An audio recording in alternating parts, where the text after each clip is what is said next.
Hello everyone, welcome back to my channel. Today recipe వచ్చేసి sweet కార్న్తో.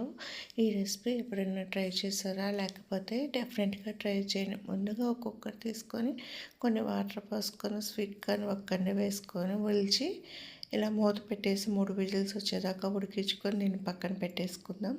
ఇప్పుడు ఇంకో pan పెట్టుకొని అందులోకి 2 టేబుల్ స్పూన్ల బటర్ వేసుకుందాము.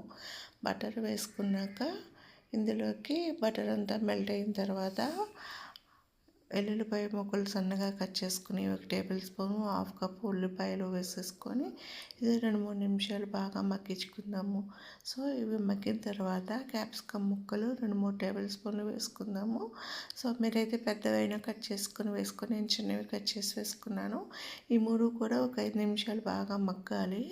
సో ఇలా మగ్గేటప్పుడే మనం స్వీట్ కార్న్ ఉడికించుకునేటప్పుడే 1 స్పూను సాల్ట్ వేసుకొని ఆ క్లిప్ మిస్ అయిపోయింది. సో ఇవన్నీ బాగా ఫ్రై చేసుకున్నాక ఇందులోకి 1 టీ స్పూన్ మైదా వేసుకోండి. మైదా వేసుకోవడం వల్ల మంచి టెక్స్చర్ వస్తుంది. ఇలా మైదా వేసుకున్నాక ఒక 5 నిమిషాలు కంటిన్యూస్గా కలుపుకోండి.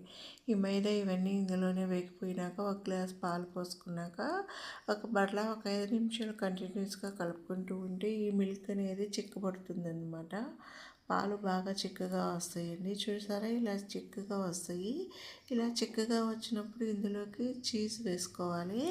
మీరు చీజ్ అనేది కట్ చేసైనా లేదా తురుముకొనైనా వేసుకోండి. నేనైతే చీజ్ మొత్తం కూడా అలానే 2 వేసేసాను చీజ్ని.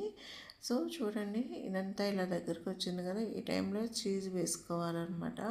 2 ప్యాచెస్ వేసేసాను నేను చీజ్, ఇలా స్లైసెస్గా ఉన్నవి వేసేసుకొని ఈ మిశ్రమం పాలల్లో ఇదంతా కూడా కలిసిపోయేలాగా మనం కలుపుకుంటూ ఉండాలి. ఇప్పుడు చూడండి, పాలల్లో ఇది ఉడికి దగ్గరికి వచ్చేదాకా మనం వీటిని ఉడికించుకోవాలి. ఈలోపు మనము స్వీట్ కార్న్ ఉడికించుకున్నాం కదా, అవి ఆవిరిపోయిన తర్వాత వాటర్ని వంపేసుకొని స్వీట్ కార్న్ రెడీగా పక్కన పెట్టేసుకుందాం. ఈ టైంలో ఉప్పు సరిపోయిందో లేదో చెక్ చేసుకొని ఉప్పుని మీరు యాడ్ చేసుకోండి. ఇదంతా కూడా ఇలా దగ్గరికి వచ్చిన తర్వాత మనం ముందుగా ఉడికించుకునే స్వీట్ కార్న్ వేసేసుకుందాం. ఇలా వేసేసుకొని స్వీట్ కార్న్ కూడా ఇందులో 2-3 నిమిషాలు కలుపుకుంటే ఇది అచ్చం మనం బయట తిన్నట్లే ఉంటుందండి. ఇలా కలుపుకున్న తర్వాత ఇందులోకి ఉప్పు సరిపోకపోతే ఉప్పు యాడ్ చేసుకొని కొన్ని రెడ్ చిల్లీ ఫ్లాక్స్ వేసుకొని వేసుకున్నాక దీన్ని మరలా ఇలా కలుపుకొని 2-3 నిమిషాల దగ్గరికి వచ్చాక దీన్ని ఒక బౌల్లోకి వేసుకుంటే ఎంతో టేస్టీగా ఉండే స్వీట్ కార్న్ రెసిపీ మనకి రెడీ అయిపోయింది.